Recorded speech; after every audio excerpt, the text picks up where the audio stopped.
Hello दोस्तों, चलते हैं कुछ हैरानकुन फैक्ट्स की तरफ। नंबर 1, 1977 में खला में कहीं दूर से एक सिग्नल मिला था। वो सिग्नल तकरीबन 72 सेकंड तक मिलता रहा, लेकिन साइंटिस्ट आज तक ये पता न लगा सके कि वो सिग्नल कहाँ से आया था।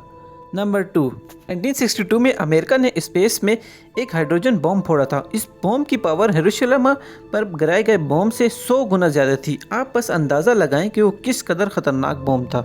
नंबर 3, 1973 में अनीता और अराबेला नाम की 2 मकड़ियों को स्पेस में भेजा गया।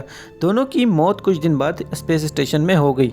नासा ने इन दोनों मकड़ियों को स्पेस से वापसी के बाद national air and space museum को दे दिया था। नंबर 4, क्या आपको पता है स्पेस में जितने भी तारे मौजूद हैं, इनमें सबसे ज़्यादा गर्म टेम्परेचर रखने वाले ब्लू तारे होते हैं। इनका सरफेस टेम्परेचर 10,000 केल्विन से 50,000 केल्विन के दरमियान में होता है। सबसे कम टेम्परेचर लाल तारों का होता है, जिनका सरफेस टेम्परेचर 3500 केल्विन होता है।